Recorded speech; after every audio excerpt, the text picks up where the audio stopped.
Hey everyone, welcome back to the Bobcat Outsider, the show that brings you Bobcat football from a fan perspective. Last week, the Bobcats absolutely steamrolled Norfolk State 56-21. This week, the Cats host NAU for the start of conference play. We'll talk about both of those games and the broader context in this week's episode of the Bobcat Outsider.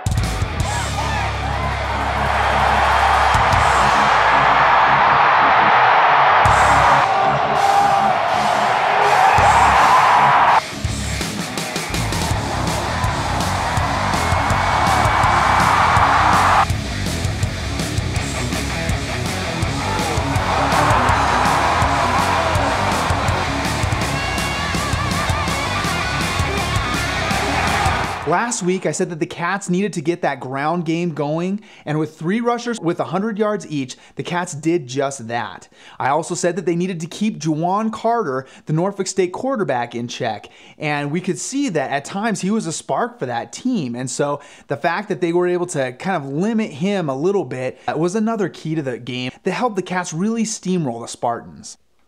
Key takeaways from this game: boy, the Cats can run the football. I tell you, again, with 3 rushers over 100 yards, and none of them were named Troy Anderson or Isaiah Ifanse. That really tells you something. Even our 4th guy, Carl Tucker, wasn't available. So you've got your number 3, number 5, and number 6 guys going for over 100 yards. And Tucker Rovig proved that he can pass and catch.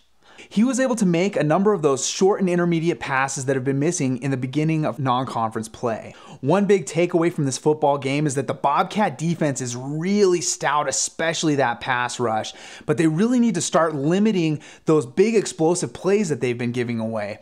Here's what Jeff Choate had to say about those plays. We've got some things we got to clean up in the back end. I mean, we got Case Cookus coming to town next week, and if we have pass coverage like we did today, it's going to be a long day for the Bobcats, so we'll have our guys' attention on that for sure. This was the first football game in Montana State history where we had 3 different rushers go for over 100 yards each.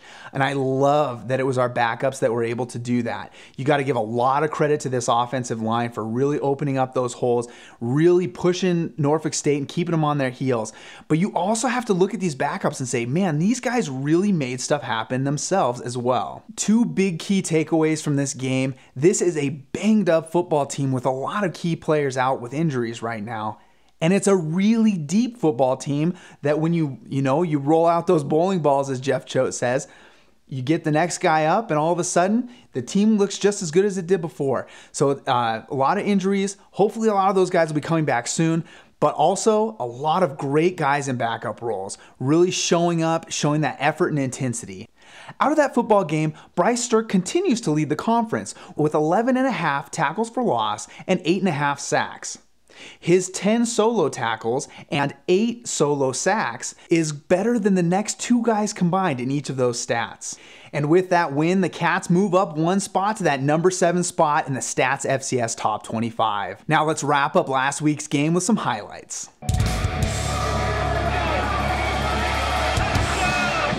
Welcome to the field, your Montana State Bobcats!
And now on to the scouting report.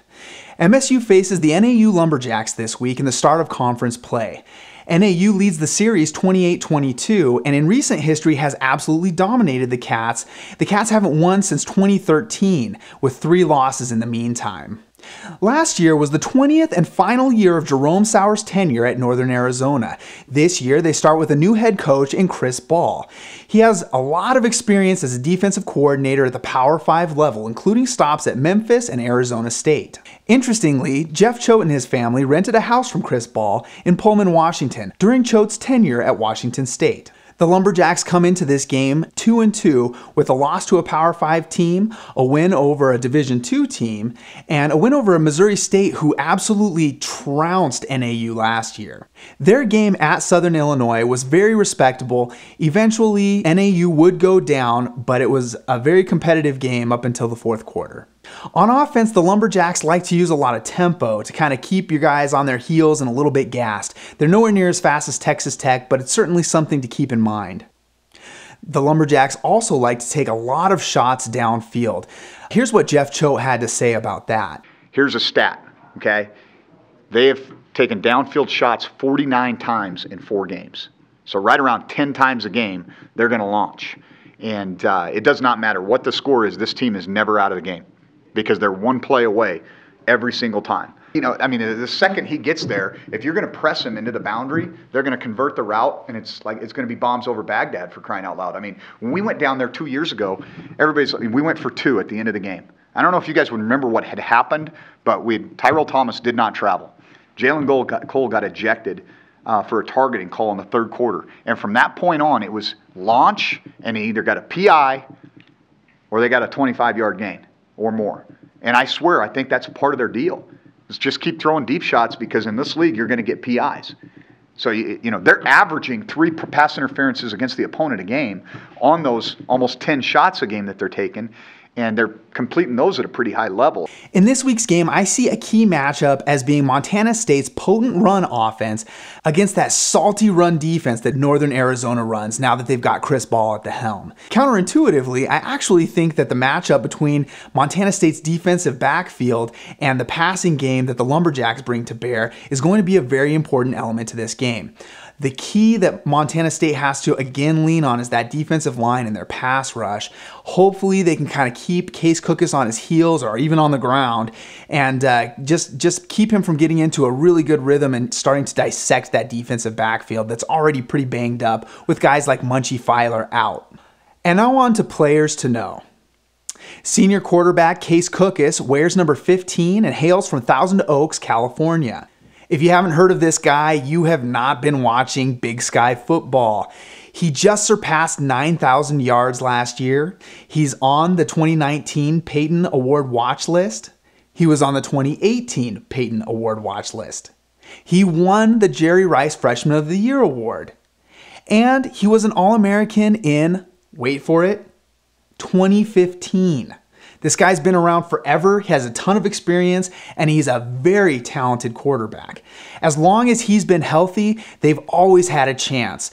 His only problem is he's had 2 season-ending injuries.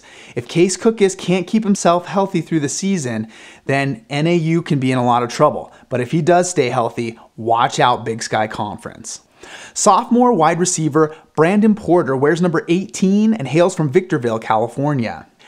Not only is he one of Case Cookus' favorite receiving targets, but he also passes as well, throwing for a touchdown already in this season. And that's not an anomaly. Last year, he threw for 154 yards and 3 touchdowns. Watch out for him in the double pass. Senior running back Joe Logan from Buckeye, Arizona wears number 22. This guy can shake you out of your shoes, and you don't need to look far to see that happen in the Illinois State game. Just ask Luther Kirk and Dylan Draka what they think about his moves. He also has run for over 140 yards in his past 2 meetings against Montana State. He's kind of been the bane of our existence, and we really have to limit him if we want to prevent Northern Arizona from putting up big numbers in the rushing game. On defense, watch out for number 29. He's the senior defensive back Khalil Dorsey from Ontario, California. He's listed at 5'9", 170, but don't let that fool you. He's a big playmaker with a lot of experience. He was first team All Big Sky last year, second team All Big Sky the year before, and he notched 4 tackles and an interception in NAU's 2016 win over the Cats. And now for some keys to the game. As always, the Cats have to harass the quarterback, especially when it's Case Cookus. He, at his best, is the best quarterback in the Big Sky, in my opinion. But if the Illinois State game taught me anything, it's that Case Cookus is human. He threw an interception on the 3rd play of that football game. He ended up being sacked 5 times and eventually threw another interception as well. So that bodes well for the Bobcats pass rush. And if the Bobcats can keep that going, then they can kind of get in his head a little bit and hopefully make him make a couple mistakes. Earlier today, I interviewed KC Everett of the NAU and Big Sky Sports Podcast. All right, I'm here with KC Everett of the NAU and Big Sky Sports Podcast. Thank you for joining me, KC. It's good to have you on. Thank you. It's good to be here. So first of all, I just want to kind of ask you about how it is that you came to start a podcast about NAU and Big Sky athletics. I've been a NAU fan for 10 years, I would say. And during that time, there just wasn't enough media presence for NAU, much less Big Sky Conference. I kept watching the main news for Fox News, who always did every night all college football, but they never touched on NAU. It was ASU or U of A. And I said, you got to be kidding me. If you won't do it, someone has to. So I decided I would go ahead, take it upon myself to talk about NAU, but also add in a little bit more about Big Sky, about the rest of the teams as well. Okay, great. So obviously, starting conference play, Montana State Bobcats are going to be hosting your Lumberjacks. And just want to kind of get into that a little bit. I guess before we get into the game specifics, you guys have a new coach that you are welcoming into the fold, Chris Ball, after I think it was 20 years, right, of Jerome Sowers at the helm. Now you have Chris Ball. Years. Can 20 you years. believe that? I mean, it's remarkable. It really is. It really is. But at the end of it, Jerome Sowers is a great man. He's great to talk to. Very pleasant person, very great personality, and he was the winningest coach in all of Big Sky. Going away from that, we now have Chris Ball. And Chris Ball, there's a lot of people who think that there's big shoes that he needs to fill. When in fact, in my opinion, and I don't mind saying it, at the end of it, Coach Sowers was mediocre. So Chris Ball, yes, he does definitely have some work to do, but I think he is definitely meeting expectations starting off. Okay, great. That's good to hear. So if you could, how would you describe his coaching style? He, from what I've seen, he's a very soft-spoken individual. But from what I've understood, he's set in his ways and he knows what he wants. And he expects nothing but near perfection from his players. So he wants everyone to play with the best. Unlike last teams, there's no giving up in games for NAU now. Like, if they're falling out, you used to see NAU just kind of stop and give up and let the score build up for the other team. Mm-hmm. You're not seeing that anymore. You are seeing a strong NAU offensive and defensive line who is not stopping. And that is what Coach Ball is really infusing in with this team. He wants to make sure that everyone is on par, knows what they're doing, and is very talented. Okay, yeah. So you see a level of effort and a level of grit that you might not have seen before. Is that what you'd say? Exactly. Awesome. So coming into this game, Montana State has struggled somewhat in pass coverage, and NAU has done remarkably well in the pass game offensively. With that in mind, do you see this as a favorable matchup for NAU? The best way to answer that is I believe that it's going to be a closer game than people think it is. Will I say 100% NAU will win? Absolutely not. we talked about that earlier on my show, and that's because of the passing defense that we don't have. Going into this, NAU knows that Montana State doesn't have much of is having issues with their passing game, okay, and has a great run game. But the goal is, if NAU can stop their run game and try to make Montana State use their okay passing game, then I definitely see it going better for NAU. It's going to be a closer game. It's not going to be one of those 56-24 games that you've seen lately for Montana State. It's one of those that it could be within a touchdown and a field goal between either team. But it is possible for NAU to come out with an upset. So last week, Cookus was sacked 5 times with Montana State with a stout pass rush. Bryce Stirk has 8.5 himself at this point in the season, only 4 games in.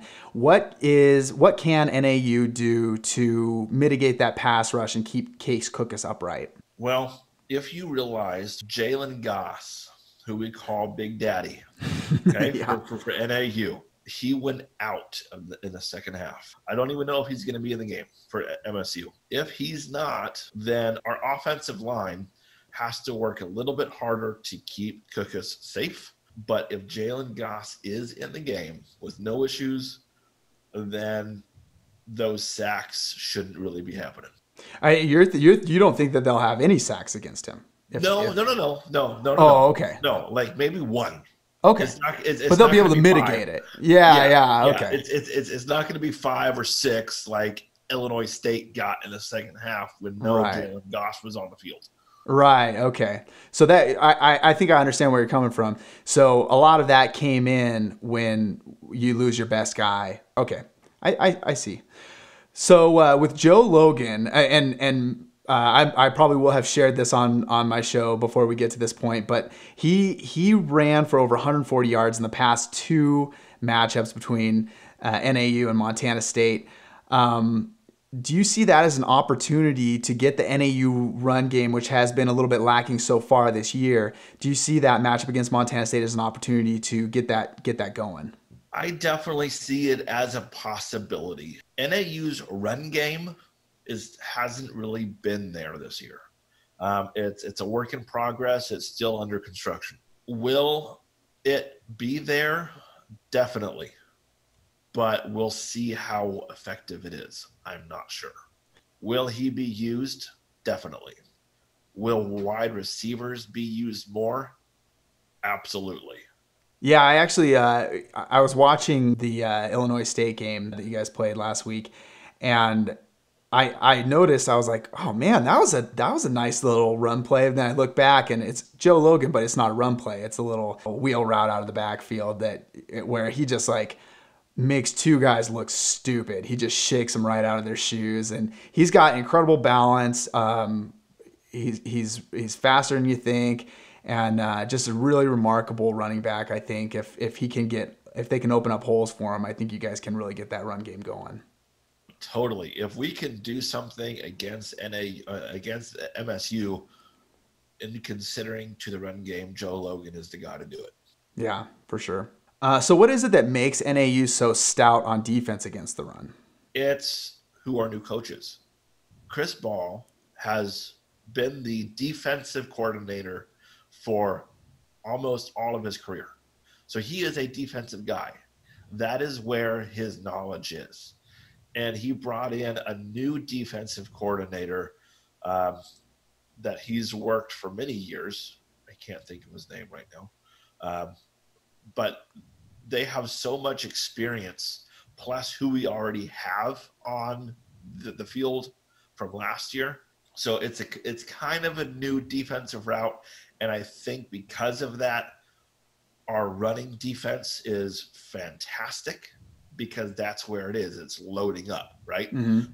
So we just need to work on our passing, and I think once we do that, we're gonna be a lot better shape than we are in. But all of it's a work in progress. It's a brand new coach. It's a brand new defensive way of doing things.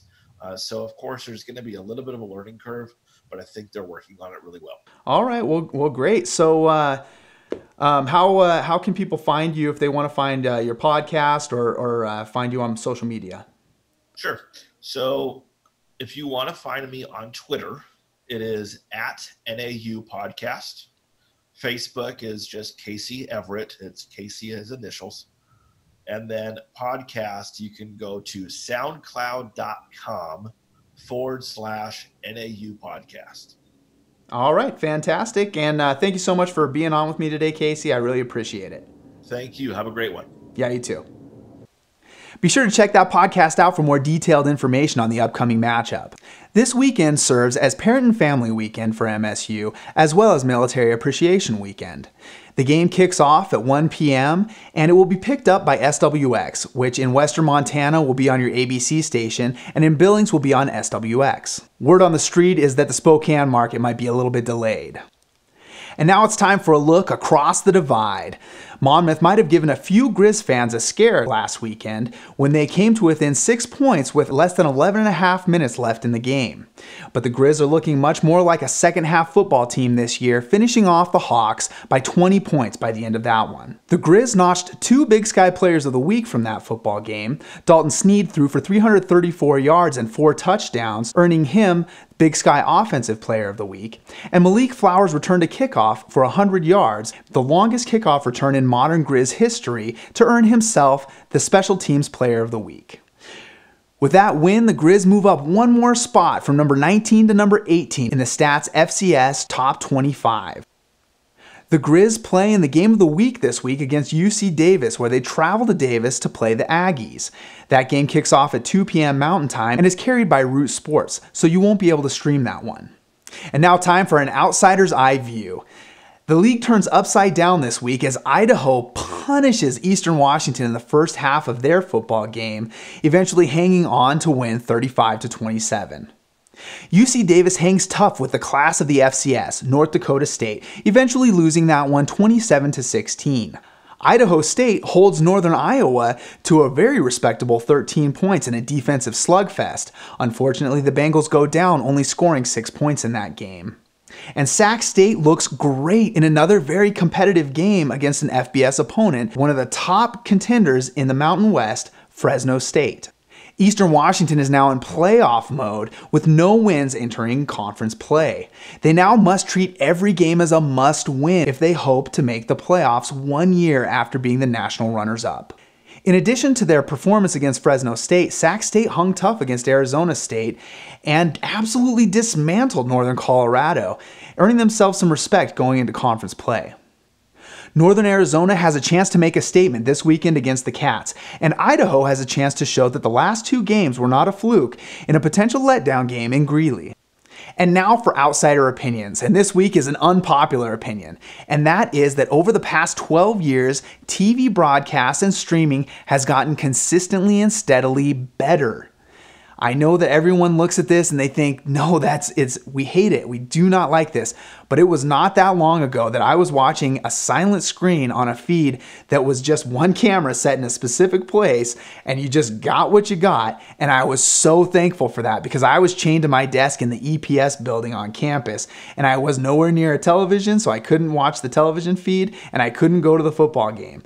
So we all need to just take a step back, take a breath, and recognize that over the past 12 years, Root Sports has picked up the broadcast, bringing it to people well outside of the local broadcast area. Streaming options have gotten way better, including initially Eversport, which was broadly met with criticism, and then Pluto, which has been broadly met with criticism, and people called for ESPN Plus, which... But one thing that fans need to understand is that high-quality video and audio production takes a lot of work and expertise. Remember that a lot of these feeds are free, and they end up coming many times from production teams that are based at the school. Some of them have a lot more riding on the production of the football game than others. Bit by bit and step by step, this has actually gotten better. There have been a few glitches here and there, but I, for one, am very thankful with the improved coverage. Thanks for watching, everyone. Be sure to follow me on Twitter at Shane Driscoll for all your late-breaking Bobcats coverage. And be sure to check out that NAU podcast. It's called the NAU and Big Sky Sports Podcast. Casey does a great job with it, and I'm really thankful that he came on the show. And this week, if you tune in, he'll share a little interview that he did with me. Remember, you can always find the most knowledgeable, thorough, and well-researched coverage of the Big Sky Conference at Skyline Sports. The website is skylinesportsmt.com. If you liked the video, be sure to click that thumbs up and give me a like. And if you want to see more like it, click subscribe. And that little bell gives you notifications so you can be the first to see the videos when they come out. We'll catch you guys next time. And until then, go Cats!